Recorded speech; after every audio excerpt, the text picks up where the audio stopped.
Halo kawan-kawan Top 5 Motret dimanapun kalian berada, semoga kalian dalam keadaan sehat selalu. Baik, pada video kali ini saya akan mereview sebuah kamera dari brand Canon.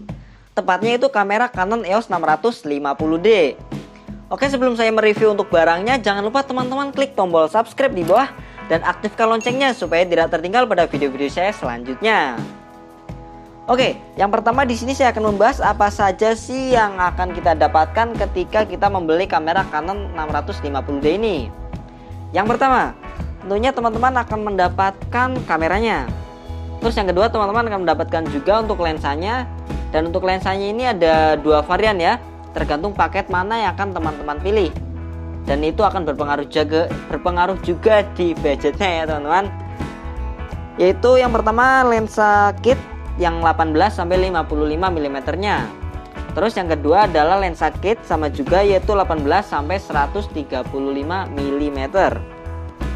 Oke, selanjutnya teman-teman akan mendapatkan juga kabel USB. Selanjutnya akan mendapatkan kabel video juga. Selanjutnya teman-teman akan mendapatkan baterainya juga. Terus selanjutnya teman-teman akan mendapatkan charger baterainya juga. Terus selanjutnya akan mendapatkan tali pengaman kameranya juga. Selanjutnya akan mendapatkan juga untuk CD ROM-nya. Dan selanjutnya akan mendapatkan juga yang terakhir yaitu manual booknya, buku panduan untuk mengoperasikan kameranya.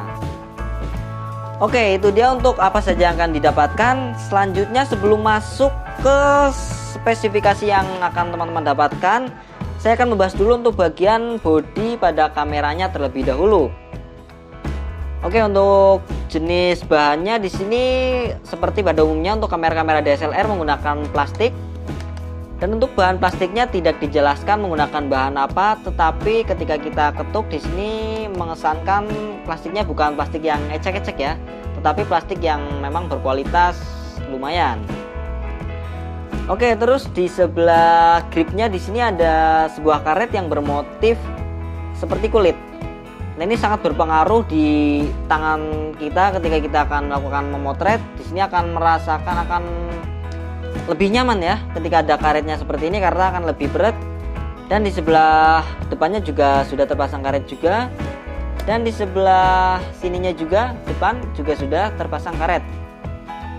Oke, terus lanjut ke bagian atas. Di sini untuk tulisan Canonnya di sini sudah, jadi tulisannya itu agak ke dalam kayak seperti ukiran, sehingga untuk meminimalisir tulisan Canonnya ini hilang, cat tulisan Canonnya hilang karena sering tersentuh oleh tangan. Dan selanjutnya di sini ada tulisan EOS teman-teman, EOS 650D. Nah, ini sudah timbul untuk tulisan EOS-nya dan berwarna chrome. Oke, terus kita lanjut untuk sebelah kanan kamera sebelah sini. Di sini ada tempat SD card-nya. Nah, di sini teman-teman tinggal buka tempat SD card. Terus di bagian bawah di sini ada tempat baterainya. Teman tinggal buka dan ini tempat baterainya. Terus di sebelah tempat baterai di sini di tengah-tengah ada sebuah tempat untuk baut untuk memasang ke tripod. Oke. Terus seperti biasa yang lain di sini ada tombol-tombol seperti kamera DSLR pada umumnya, ada flash, ada mounting. Dan oh ya, untuk di sebelah sini ada di sebelah kiri kamera ya, ada tempat untuk remote, terus ada untuk mikrofon, terus ada untuk AV output dan untuk HDMI output di sebelah kiri kamera. Oke, selanjutnya di sini saya akan membahas spesifikasi apa saja yang akan kita dapatkan untuk kamera Canon 650D ini. Yang pertama untuk pixelnya. Nah, untuk pixel dari kamera Canon EOS 650D ini itu sudah menggunakan 18.0 megapiksel. Jadi untuk kamera sekelas ini menurut saya sudah cukup bagus untuk detailnya, untuk foto yang diambil dari kamera ini. Untuk 18 megapiksel ini tetapi lebih di bawahnya dari kamera Canon 700D ya, dari kakak kelasnya ini. Untuk kamera 700D kan untuk megapikselnya yaitu 19 megapiksel. Nah, sedangkan ini 18 megapiksel. Tetapi tidak terlalu jauh untuk detail yang foto yang dihasilkan, tetap bagus juga. Selanjutnya yaitu image sensornya. Nah, untuk image sensornya di sini tipenya yaitu CMOS. Dan untuk jenis sensornya masih menggunakan APS-C. Nah, tapi teman-teman perlu ingat juga nih, sensor APS-C itu sensor yang sudah menengah ke bawah ya. Jadi tidak terlalu tinggi juga dan tidak terlalu jelek juga. Jadi sudah standar ya buat kamera, sudah hasilnya tidak terlalu bagus dan tidak terlalu jelek juga. Tapi menurut saya sudah bagus juga untuk hasilnya. Selanjutnya yaitu untuk titik fokusnya atau AF points-nya. Nah, untuk titik fokusnya pada kamera ini yaitu ada 9 titik fokus. 9 titik fokus. Oke, ada 9 titik fokus pada kamera ini. Jadi ya lumayan lah, sudah lumayan banyak untuk kamera dengan kelas ini, sehingga teman-teman bisa mengeksplor objek dengan titik fokus yang lumayan banyak, yaitu ada 9 titik fokus. Selanjutnya yaitu pada fokus modenya. Untuk fokus modenya yaitu ada one shot, ada all focus, ada all servo dan ada manual fokus. Oke. Terus selanjutnya untuk LCD-nya. Nah, untuk LCD-nya ini di sini sudah menggunakan LCD dengan ukuran 3 inci. Oke, sudah menggunakan ukuran 3 inci dan menggunakan TFT 1.04 M Downs. Ini sudah bagus, dan untuk brightness-nya juga ini sudah bisa dicerahkan supaya teman-teman ketika melakukan memotret di lapangan ataupun di outdoor itu tidak gini-gini lagi, tidak nutupin layar pakai tangan, tapi sudah terlihat jelas di layarnya. Dan menurut saya ini salah satu kelebihan juga untuk kamera dengan harga segini, yaitu kameranya untuk layarnya juga sudah flip teman-teman nih. Sudah bisa diputar-putar seperti ini. Jadi untuk teman-teman yang pengen ngevlog seperti ini juga bisa. Dan ketika teman-teman ingin memotret dengan keadaan tinggi ataupun rendah, bisa memainkan dengan flip layarnya ini. Ini salah satu kelebihan juga yang menurut saya cukup membantu ya pada kamera 650D ini. Oke, selanjutnya yaitu shutter speednya. Nah, untuk shutter speed dari kamera Canon 650D ini yaitu dari 30 second sampai ke 1/4000 second. Apa artinya? Gini, semisal nih kita diposisikan ke yang shutter speed 30 second. Nah, yaitu kamera kita ketika kita memotret, ketika kamera mulai jepret gitu, kamera itu akan menangkap seluruh cahaya yang ada di frame-nya yaitu selama 30 detik. Nah, untuk shutter speed rendah ini cocoknya biasanya digunakan untuk foto-foto light trace ya, foto bayangan cahaya, supaya memberikan efek-efek dramatis yang sangat bagus. Terus untuk shutter speed yang paling tinggi itu 1/4000. Untuk apa fungsinya? Untuk fungsinya yaitu ketika kita melakukan foto foto sport ya, untuk foto sport itu kan membutuhkan penangkapan yang cepat. Jadi foto yang diambil dalam waktu 1 detik itu adalah 4000 foto. Itu sangat cepat kan berarti ya teman-teman. Itu fungsinya untuk mengambil foto supaya foto yang akan kita ambil tidak blur. Oke, itu untuk shutter speednya. Selanjutnya untuk drift mode-nya. Untuk drift mode-nya ini ada single dan continuous and self timer. Jadi untuk kameranya juga sudah ada timernya juga. Jadi untuk teman-teman tidak memiliki remote bisa juga memanfaatkan timernya.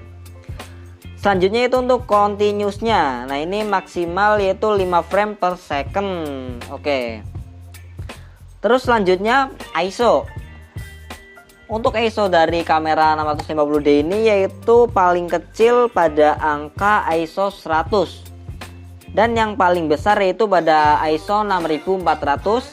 Dan bisa di extend sampai 12800. Nah, ini juga sudah cocok untuk melakukan foto-foto di cahaya yang minim, contohnya di sore hari maupun di dalam ruangan. Tapi teman-teman semua perlu ingat ya, jangan terlalu sering atau jangan terlalu memaksimalkan ISO pada posisi yang terlalu tinggi, karena akan dapat menimbulkan noise pada hasil foto maupun video yang teman-teman buat. Nah, oke, selanjutnya di sini ada self timer. Nah, untuk timernya di sini ada pilihannya juga, teman-teman. Yang pertama ada timer 2 detik atau 2 second, dan yang kedua ada timer 10 detik.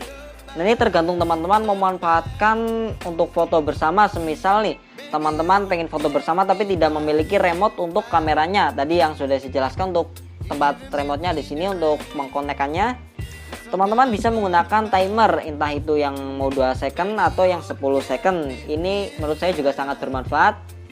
Dan bisa juga digunakan ketika kita menggunakan atau melakukan foto pada shutter speed yang rendah. Seperti tadi 30 second itu dapat sangat bermanfaat juga untuk melakukan foto yang yang shutter speednya rendah.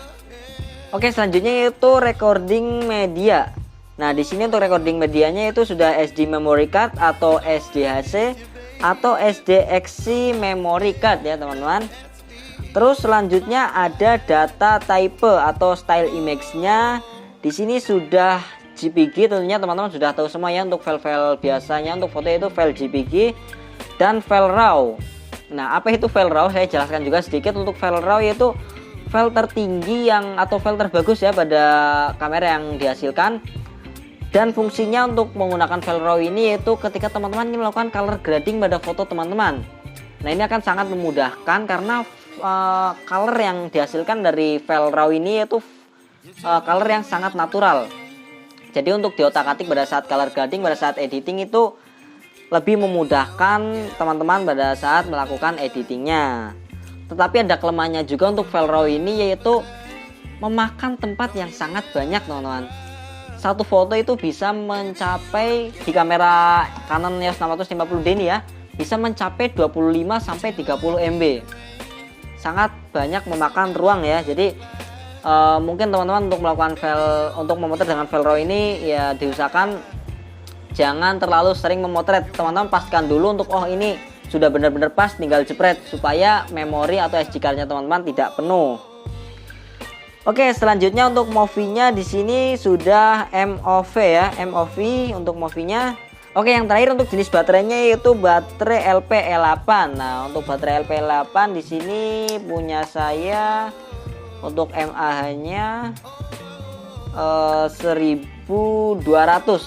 Oke, 1120 mAh ya. Jadi sudah cukup besar untuk baterai DSLR ini dan untuk waktunya mungkin untuk foto bisa beberapa jam ya, dan untuk video mungkin lebih singkat karena video akan mengaktifkan kameranya terus.